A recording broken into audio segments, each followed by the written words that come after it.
So it's a good time to talk about Dalcroze, which is an important part of your life.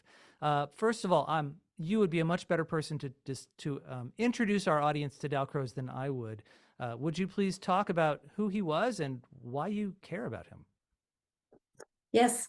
Emile Jacques Dalcroze is the creator of what we call the Dalcroze eurythmics approach to musical understanding. He didn't like to say that Emile Jacques Dalcroze didn't like to say that it was a method.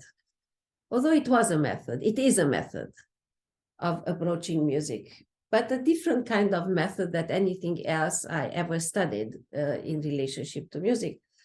Emile Jacques Dalcroze discovered the power of moving with the music in order to learn the music.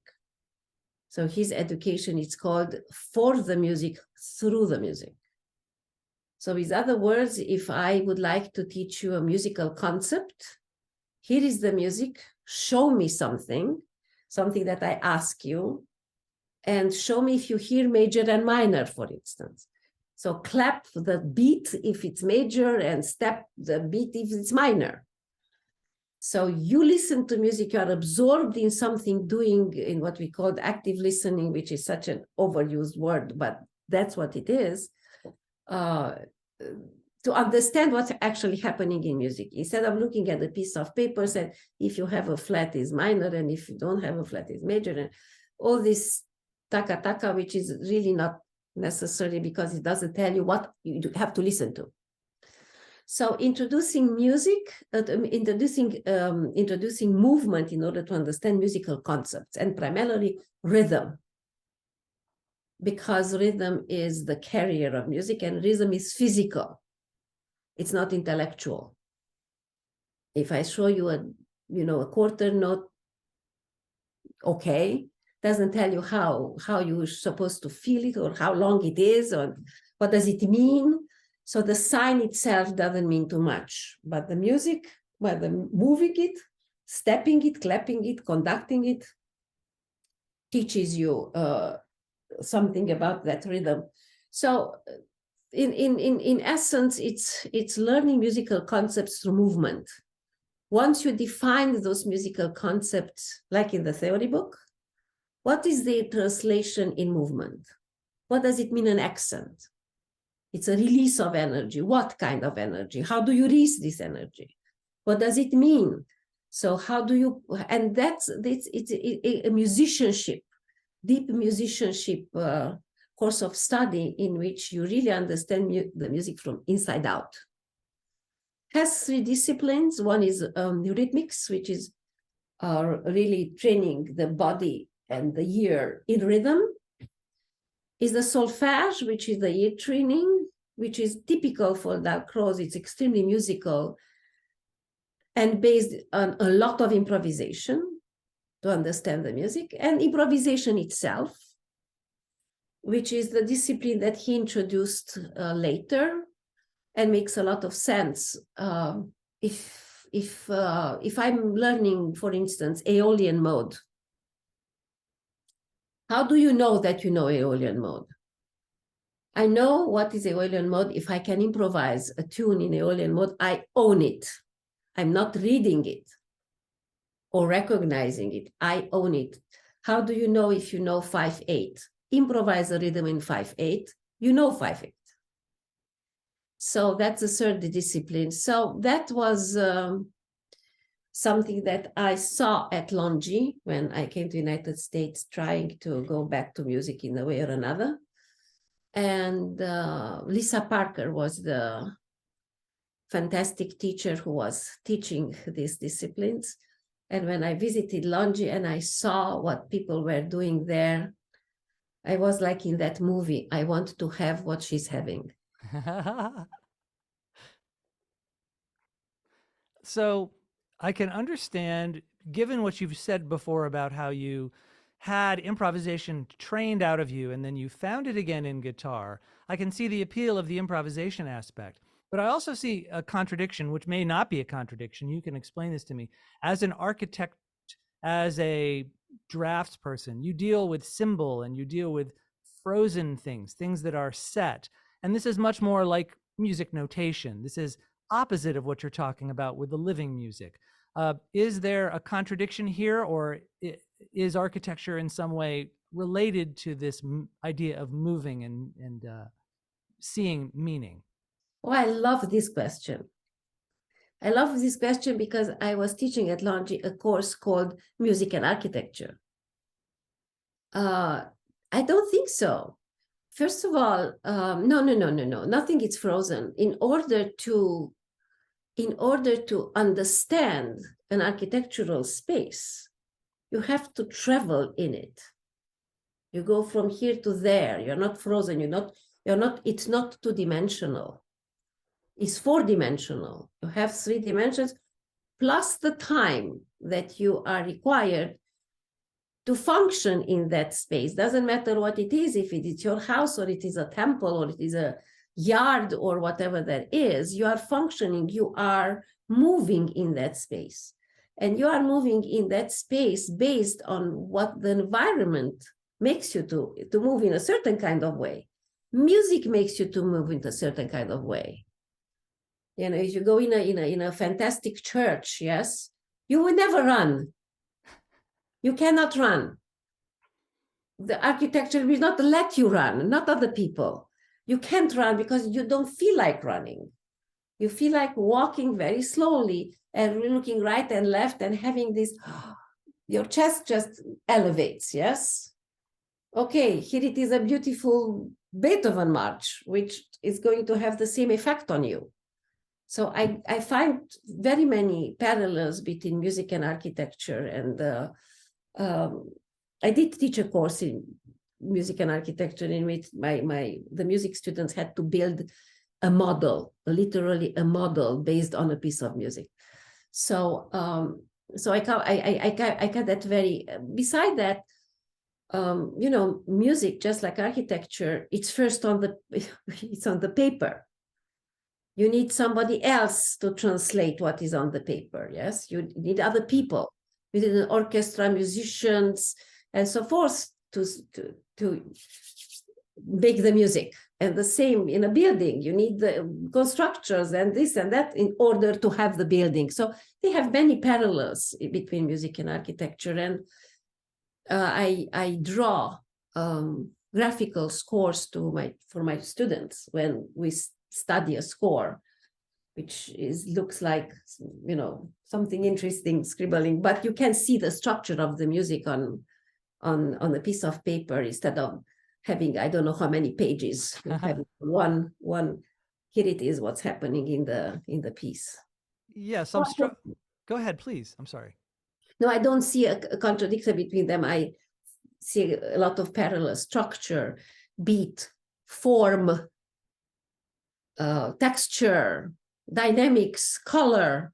All these words go to both of them. Yes. So I was really struck by your definition of architecture as something you move through, and it hadn't occurred to me.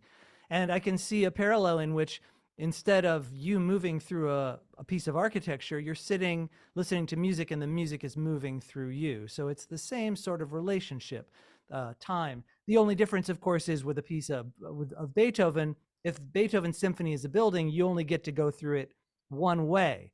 However, with improvisation or with a graphic score or with some random elements, you very well might have a musical building that you can go through many different ways. Yeah, it's true. That's true, because, you know, with Beethoven, it's a one-way street. Right. His street. So there's another question I'd like to ask you, since you mentioned that you love math. I had a wonderful interview with a wonderful organist friend of mine, Bruce Frank, and I asked him about the connections between math and music. Math is a hobby for me. I really enjoy it. I'm terrible at it, but I love to study it. And I've always been struck by the fact that the math in music is very trivial. It's not interesting math. And yet there seems to be a profound connection. Mathematicians seem to really like music. And I'm not sure why, because, you know, it's pretty basic stuff. It's almost arithmetic. What do you think? Can you talk about the connections between math and music and why perhaps there's a draw there for people who are interested in math? Structure. math is highly structured art and science. And music is a highly structured event. And that's why, because it's structured, you can write 15 pages and it feels like one piece of music. Yes, because you are using a matrix, which you put it upside down, inside out, you turn it, you explore it, as Lisa Park used to say, you milk it. So, and it's the math of it. You go up, you go down, 3 up, 3 down, 5 up, 5 down. So if you look at the motif or a sequence, it's pure math. It's this matrix and put here and several, and then the relationship between the different kind of note values, it's mathematical. And we are binary. We cannot be nothing at anything else but mathematical, because we are binary. By binary, do you mean, what do you mean by we are binary? I don't understand. We have 2 sides. We walk and we have this 1, 2, since we can walk, right, and we live with it. So that is a continuous beat in which we live, and that is accelerated. Maybe if you are sick, oh my God forbid, or you are running, yes.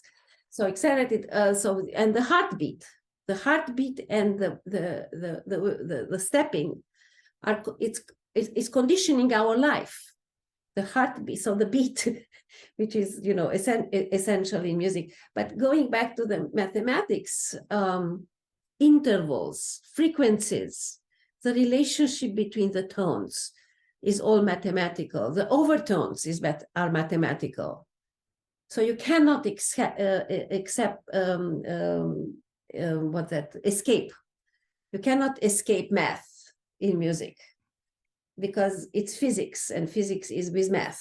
So in every aspect, the form, the beat, the meter, everything, it's layers of patterns which have to be related in a mathematical way. If not, we don't listen to it. We just don't listen to it. It's disturbing. Yeah, thank you. Let's get back. A very short crash course. Yeah, right. Thank you. I'm sure you could go on. That's a good answer. My friend, the organist, he said, if you're interested, and I thought it was a wonderful answer, that it takes mathematics and it actually, it's a way for you to be able to feel math. That, as opposed to simply working with math, it manifests the mathematics in a way that you can actually feel. And that's got to be thrilling for a mathematician. Could be. I'm not a mathematician. I was good at math because I had an unbelievable, amazing math teacher. And so I loved math because of that. And I knew math because of this teacher. But I see the math in music, but I'm not a mathematician per se. But I understand the relationship. I was just telling my students another day, in which they were trying to make them understand a little bit some musical concept of different kind of patterns. I said, you don't look at the notes like being an entity on its own. It's like Lego pieces. And the composer knows the Lego pieces. And he has many. And he knows how to put them together. Those Lego pieces, the green and the blue, and they have dots on it. Let's consider that are beats or something. Of these Lego pieces, put them together, they make sense. So we're looking at the Lego piece. We're not looking at the individual dots on those Lego pieces. Those dots are just to connect with the other ones, not in order to highlight them. So my last thing with people understanding music, it's like Lego pieces, to put them together. Let's go back to Dalcroze for a few minutes. Yes. How do you feel there are in the United States, there's many different methods of educating people on music, from just straight old basic, here's music, to Orff, to Kodai. How do you feel Dalcroze compares to these other approaches? First of all, the Dalcroze is the oldest one. All the other methods sort of kind of happened after Dalcroze. All these other methods were created in purpose. Somebody sat down and said, okay, let's do this or that and revolutionize this. Dalcroze did not sit down and create another method. He just experimented. And out of these experimentations, a method appeared, especially by his students. So out of these experimentations, compared with the other methods, Dalcroze has a disadvantage. The Dalcroze eurythmic discipline is an adjacent discipline. It doesn't replace anything. It unites all the elements that one learns: the rhythm, the music, the perception, the ensemble. So it is an adjacent discipline that brings everything together: the rhythm, the structure, whatever. The Kodai has a performance end of it. Here is a song, here is a chorus, I perform. Or the same. Dalcroze doesn't. Dalcroze is a musicianship course. It's not a performance course. Of course, we create performances, and I'm very, very keen on it, and I always did create performances, improvisation, movement, music, plastic anime, which is another discipline of the Dalcroze, which is for performing. It's some kind of choreography, like a music analysis in movement, but it's not geared toward performance. It's geared toward deepening your musicianship. So that is a disadvantage, because it's hard to sell an experience. So if you do this, you are going to be better. It's not an aspirin that you take and then you are feeling better. But that's why it's very hard. Even for yoga, it's easier, because in the end, you know the sun salutation, or you know something. But in Dalcroze, you can't really. Okay, you can sing this solfege, you can improvise, you can do this, you can do that, but doesn't have a, let's say, a finished product that you have put up on the stage, or I did this and now I can do that. It's a general growth, and that is difficult. Yes, I had difficulty incorporating Dalcroze into my teaching when I took it back to my classroom when I was teaching music. In this country where selling things is really everything, what is the hope for Dalcroze? It has had a difficult time being accepted. A lot of people don't even know what the heck it is. A lot of very brilliant musicians and music teachers don't know what the heck it is. Does that frustrate you? So sometimes yes, sometimes no, because it was always the case. It becomes clear more and more that it is not something that everybody can do or should do or is going to enjoy it. You have to have a certain kind of structure. Most of people think that everything what has to do with music is in your head. I don't think that you play music with your head. You play your music with your fingers or with your breath, and the music doesn't stop here or here or here or here. Where does it stop? Nowhere. You have a musical body, you have musical fingers. So it is frustrating in a way. In another way is that the process of learning the discipline so that you really own it, it's very long. The process is difficult. There are a lot of hoops that you have to go through, very hard exams.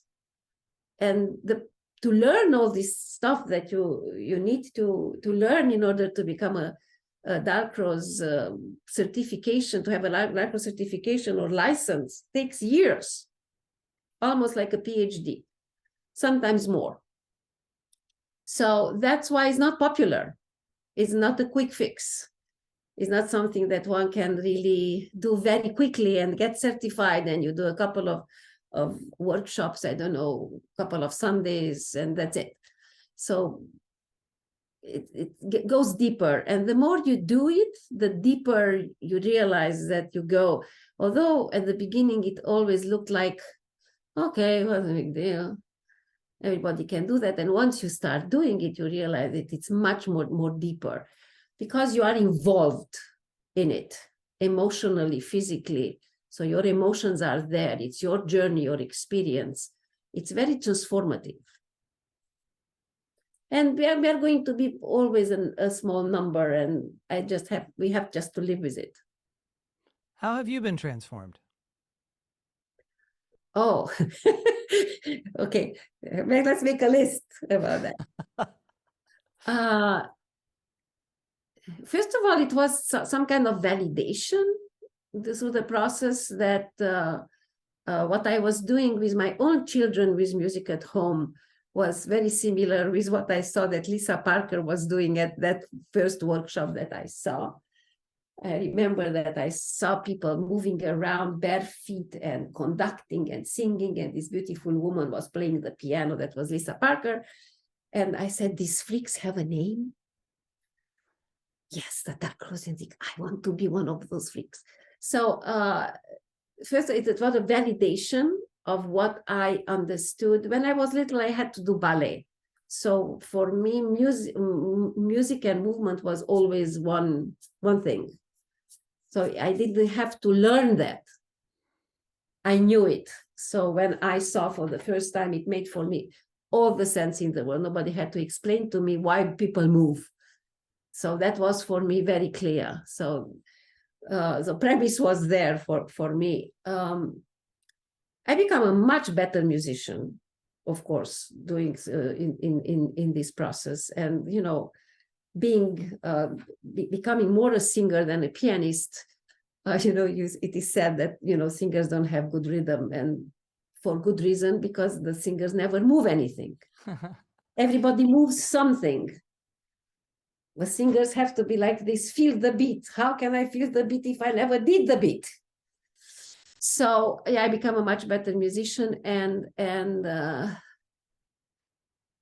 I got deeper and deeper and deeper in understanding music in general, and the repertoire, and to discover so many hidden aspects of music making and of music construction of music. And because I was teaching extensively, of course, I became a better teacher.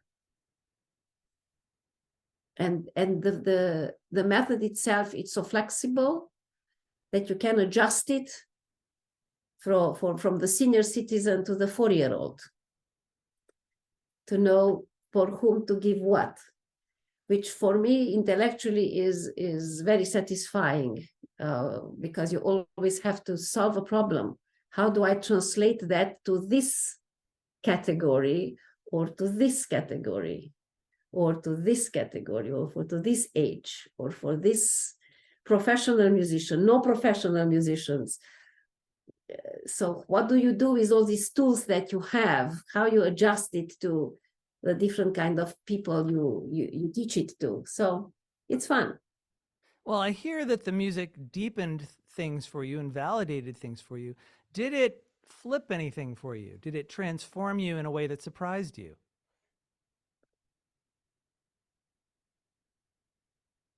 Yeah, I never thought that I'm going to be a teacher. How about that? Never. I remember that when I finished all this sophisticated training with all the Napolitans. So I finished all this fantastic exam. One exam was like, we had to memorize a Bach chorale, step the bass, clap the soprano, sing the alto, and switch between them. And then I had to get an exam in teaching 4-year-olds. And I remember thinking, I didn't give up architecture for this. Not for this. Not for this. I was not. I was resisting it very much. So I don't remember exactly how I reluctantly, I started to teach. I still wanted to be in these beautiful spheres of discovery and so forth. and I started to teach, and then I liked it. Then I liked it. But right away, very, very quickly after I started teaching little children, I did my license so I can teach adults. Do you prefer adults? If I prefer, because I really don't know if I prefer them, but what I do prefer, what I like is that during in the morning I'm teaching at the university level, in the afternoon I teach in a music school. And I like the differences of way in which you can approach something. I like this variety very much. And then senior citizens, which is a totally different kind of teaching. Oh yeah, we can talk briefly about that. When I was there meeting you, David Frago gave a presentation and he talked a lot about working with seniors and using Dalcroze to, well, to reach people in a totally different way. Absolutely. And just like with other kind of other students of music is senior citizens are their physical capacity is not there anymore, and intellectual capacity and the ability of connecting with each other. So in a Dalcroze environment in which people move or even sit in a chair and they have a partner and they clap together and they sing and they discover the music and they move around, it's so satisfying, intellectually, physically, tactile. You touch other people, you clap with other people, you listen to tunes that you know, you sing along, you make a game. Not speaking about all these coordination games, which improve the capacity of keeping the balance for the senior citizen. Is a very important element to keep the balance and to focus on all these exercises which connect the two sides of the brain, of switching different kind of exercises that you do in Dalcroze in order to connect the two sides of the brain are extremely beneficial. And the social aspect of it, like music connecting, is Well, is precious. it's almost like music was meant for more than just playing and showing off. Is that possible? Music to do in order to show off, it's maybe 20% of music making. If you think how many other reasons are there to make music, starting from church music and ritual to party music and funeral. So just to show off, it's only 20% of music making.